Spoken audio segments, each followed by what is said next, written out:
ठीक। हाँ, तो पहला क्वेश्चन है, केपलर का प्रथम नियम कहलाता है।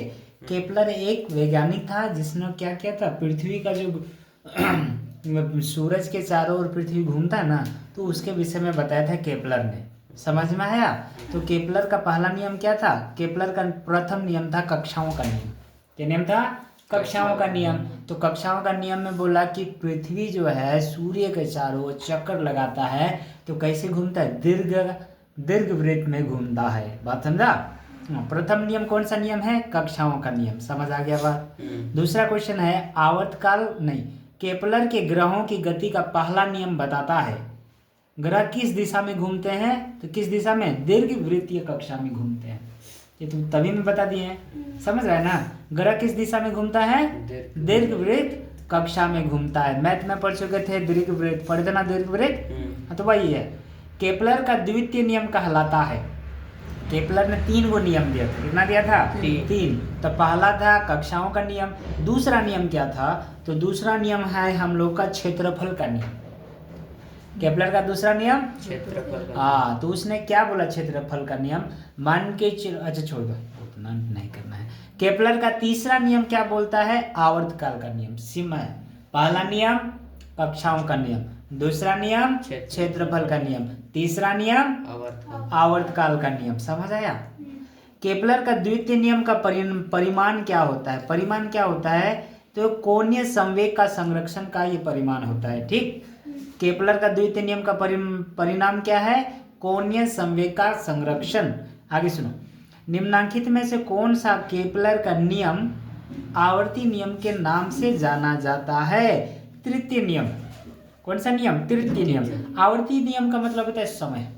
समझा कि नहीं समझा? हाँ, समय के बारे में बताता है। मतलब कितना किसी भी ग्रह को पृथ्वी का नहीं, सूरज का चक्कर लगाने में कितना समय लगेगा, वो कौन बताता है? केपलर का तीसरा नियम, जिसको हम लोग आवर्ती नियम भी कहते हैं। समझ आया? 7वां नंबर है, कौन सा नियम सूर्य के चारों ओर ग्रहों की कक्षाओं का वर्णन करता है? कक्षा बोला तो कक्षा में क्या हो जाएगा? केपलर का नियम। केपलर ने ही दिया था कक्षाओं का नियम। समझ रहे हैं ना? ग्रहों के बारे में बताया था केपलर ने, किस तरह से सूरज के चारों ओर ग्रहें चक्कर काटती है। समझ आया? 1 किलोग्राम चीनी खरीदना कहाँ लाभदायक होगा? समझ रहा है? 1 किलोग्राम चीनी खरीदना कहाँ लाभदायक होगा? तो लाभदायक कहाँ, मतलब 1 किलो ले रहे हैं लेकिन हमको क्या हो रहा है? ज़्यादा भार मिल रहा है, ज़्यादा चीनी मिलेगा, तो उसी को कहते हैं लाभदायक। समझ में आ रहा है ना? तो आंसर, भूमध्य रेखा पर हम लोग जाते हैं तो गुरुत्वाकर्षण का मान क्या हो जाता है? बढ़ जाता है। कहाँ? भूमध्य रेखा पर गुरुत्वाकर्षण का मान बढ़ने के चलते क्या हो जाएगा? वस्तु का द्रव्यमान बढ़ जाता है। समझ रहा है ना? इसलिए भूमध्य रेखा पर चीनी खरीदना क्या रहेगा? लाभदायक रहेगा। बात समझा कि नहीं समझा? ठीक है। हाँ, आगे 9वां क्वेश्चन में आते हैं। गुरुत्वाकर्षण बल कैसा बल है? लंबी दूरी का बल है। समझ में आ रहा है? लंबी दूरी का बल है। ये संपर्कित बल नहीं है। कैसा बल है? लंबी दूरियों का बल है। दो वस्तुओं के बीच में जो आकर्षण बल लगता है उसको हम लोग क्या करते हैं? गुरुत्वाकर्षण बल। बात समझा? गुरुत्वाकर्षण बल क्या है? लंबी दूरी का बल है। जी का एसआई मात्रक क्या है? सार्वत्रिक गुरुत्वाकर्षण का नियतांक जी से दिखाते हैं। इसका नियतांक मान कितना होता है? हाँ, इसका मात्रक क्या होता है? न्यूटन मीटर स्क्वायर प्रति केजी स्क्वायर। समझ में आया? सार्वत्रिक गुरुत्वीय स्थिरांक जी का मान कितना होता है? यानी कि जी मतलब हर एक वस्तु पर जो गुरुत्वाकर्षण बल लग रहा है ना, उस जी का मान कितना होता है? 6.67 इंटू 10⁻⁻11। और इसका मात्रक समझा? हाँ, जी का मान क्या है? 6.67 इंटू 10⁻11 न्यूटन मीटर प्रति केजी स्क्वायर। समझ में आया? हाँ, द्रव्यमान जी के पिंड में r दूरी पर गुरुत्वाकर्षण विभव क्या होगा? द्रव्यमान मान के चलो, कोई m द्रव्यमान को कोई पिंड है, r दूरी पर गुरुत्वाकर्षणीय विभव, दोनों के बीच में जो ना अंतर, गुरुत्वाकर्षण विभव कितना हो जाएगा? तो आंसर है -g m/r, -g m/r। Are, दोनों के बीच का गुरुत्वाकर्षण विभव होता है। गुरुत्वाकर्षण बल निर्भर करता है, किस पर निर्भर करता है? द्रव्यमान पर। समझ में आया? गुरुत्वाकर्षण बल किस पर निर्भर करेगा? द्रव्यमान पर। यानी कि किसी भी वस्तु का द्रव्यमान जितना ज्यादा रहेगा उस वस्तु का गुरुत्वाकर्षण ज्यादा रहता है। बात समझ में आया? निम्नांकित में से कौन सा कथन गुरुत्वाकर्षण बल के संबंध में सही है? गुरुत्वाकर्षण के कथन में संबंध में सही है कौन सा बल? तो आंसर है गुरुत्वाकर्षण बल क्रिया प्रतिक्रिया युग्म बनाता है। क्रिया प्रतिक्रिया, हाँ, यानी कि दो वस्तु पर ही गुरुत्वाकर्षण बल लग सकता है, एक अकेले वस्तु पर गुरुत्वाकर्षण बल लगेगा नहीं, दो गो वस्तु पर होना चाहिए। समझ रहा है ना?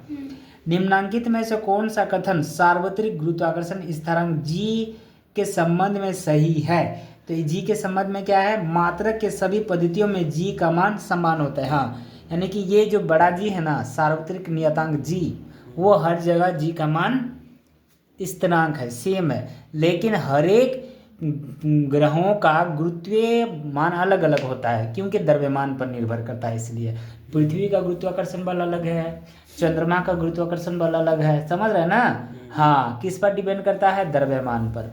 जैसे कि उदाहरण के तौर पर यहाँ का जो द्रव्यमान, यहाँ का जो गुरुत्वाकर्षण जो बल है ना, पृथ्वी के गुरुत्वाकर्षण बल से नहीं, चंद्रमा के गुरुत्वाकर्षण बल से ज़्यादा है। समझा? चंद्रमा पर कितना है? 1/6 गुना है। मान के चलो अभी मेरा पास 60 किलो है ना, तो वहाँ चल जाएंगे तो गुरुत्वाकर्षण बल कम लगेगा, तो वजन मेरा घट जाएगा, 6 गुना घट जाएगा, तो कितना हो जाएगा? 10 किलो। बात समझ में आया? हाँ, तो जी का मान समान रहता है। गुरुत्वाकर्षण स्थिरांक का विमेय सूत्र क्या होता है? m-1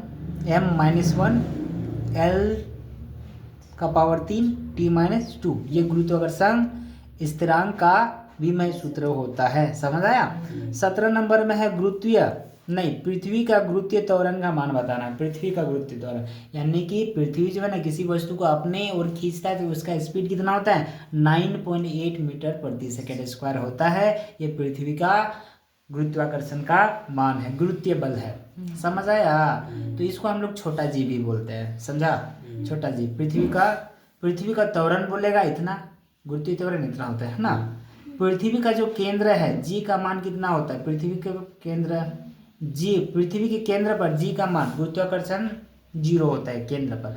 यदि हम पृथ्वी की सतह से हम लोग ऊपर जाते जाएंगे, जैसे ये पृथ्वी है, पृथ्वी से क्या होते जाएंगे? ऊपर जाते जाएंगे, तो गुरुत्वीय त्वरण क्या होगा? घटेगा। समझ में आ रहा है? जितना दूरी बढ़ाते जाएंगे ना, तो गुरुत्वाकर्षण का मान क्या होते जाता है? घटते जाता है। बात समझा? पृथ्वी के सतह पर गुरुत्वाकर्षण का कारण क्या है? ध्रुव पर अधिक। हाँ, पृथ्वी की सतह पर गुरुत्वाकर्षण कारण त्वरण ध्रुव पर अधिकतम होता है। जो ध्रुव है ना, ध्रुव, नॉर्थ पोल साउथ पोल, वहां पे क्या होता है? गुरुत्वाकर्षण बल ज्यादा होता है। न्यूटन का गुरुत्वाकर्षण का सार्वभौमिक नियम किस पर लागू होता है? सार्वभौमिक नियम सब पर लागू होता है। छोटे छोटे एवं बड़े दोनों निकायों पर क्या होता है? न्यूटन का सार्वत्रिक नियम लागू होता है। बात समझा?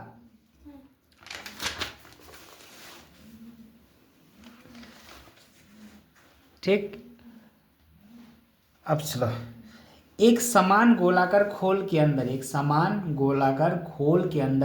कण के लिए कण पर गुरुत्वाकर्षण बल क्या होता है? गुरुत्वाकर्षण बल क्या होता है? 0। गोलाकार खोल के अंदर एक कण के लिए कण पर गुरुत्वाकर्षण बल क्या होता है? 0 होता है। जी का मान किसके साथ बदलता है? यानी कि पृथ्वी की सतह पर हम लोग ऊंचाई बढ़ते जाएंगे तो मान बदलेगा, जमीन के नीचे के गहरा जाएंगे पर मान बदलेगा, ग्रह की त्रिज्या बढ़ा देंगे, आकार आकृति बढ़ा देंगे तो फिर भी मान बढ़ेगा। तो आंसर क्या हो जाएगा? इनमें से सभी। बात समझ में आया? गुरुत्वाकर्षण आकर्षण का बल सबसे कम होता है, कहाँ पे होता है? गुरुत्वाकर्षण का आकर्षण बल कहाँ होता है? भूमध्य रेखा पर आकर्षण बल सबसे कम होता है, भूमध्य रेखा पर। पृथ्वी के समान परिक्रमण की समयावधि वाले उपग्रह को क्या कहा जाता है? तो आंसर हो जाएगा भूस्थैतिक उपग्रह। पलायन वेग शब्द किसी वस्तु के लिए आवश्यक न्यूनतम वेग है। पलायन वेग यानी कि पलायन वेग किसको कहते हैं? अब ऐसा वेग ऐसा वेग जिसमें क्या होता है, पृथ्वी से बाहर निकल जाएगा कोई वस्तु। जिस वेग से हम लोग किसी भी वस्तु को फेंकते हैं और फेंकने पर वो क्या हो जाता है, बाहर निकल जाता है, उसको हम लोग प्लायन वेग कहते हैं। ठीक है, प्लायन वेग शब्द किसी वस्तु के लिए आवश्यक न्यूनतम वेग कितना होता है, तो पृथ्वी के गुरुत्वाकर्षण का जो खिंचाव है उससे बचे और अंतरिक्ष में चला जाए, तो ये प्लायन वेग शब्द है। ठीक है, दो वस्तुओं के बीच में गुरुत्वाकर्षण बल क्या होता है, दो वस्तुओं के बीच में गुरुत्वाकर्षण बल क्या होता है, जब वस्तुओं में से एक द्रव्यमान 2 गुना हो जाएगा, वस्तु का द्रव्यमान क्या कर दिया है, बढ़ा देगा। तो वस्तु का द्रव्यमान बढ़ाएंगे तो हमको पता है गुरुत्वाकर्षण भी क्या होगा, बढ़ेगा, तो क्या हो जाएगा, बल दुगुना हो जाता है। ठीक है, जड़त्वीय द्रव्यमान और गुरुत्वाकर्षण का अनुपात किसके बराबर होता है, तो 1। जड़त्वीय द्रव्यमान और गुरुत्वाकर्षण द्रव्यमान का जब हम लोग अनुपात लेंगे तो 1 होगा। निम्नांकित में से किसने सबसे पहले जी का प्रयोगात्मक मान बताया था, कैवेंडिश ने जी का मान निकाल करके दिया था। हम लोग उधर पढ़े ना 6.67 करके पढ़े थे ना, तो उसका मान हमको निकाल के कौन दिया था, कैवेंडिश। समझ में आया। समुद्र के तल पर एक शरीर का न्यूनतम वजन क्या होगा, भूमध्य रेखा पर, भूमध्य रेखा पर क्या होता है, वजन कम हो जाता है। ग्रहों की स्थिति स्थिर रहती है, स्थिर रहती है कहाँ पे, कुल कोणीय संवेग स्थिर रहता है। यदि कुल कोणीय संवेग स्थिर रहेगा तो ग्रहों की स्थिति स्थिर रहती है। ग्रहों की गति में कोणीय संवेग और संरक्षण किसके नियम की ओर दिखाता है, क्षेत्र नियम के। ठीक है, हाँ इतना ही पढ़ेंगे आज।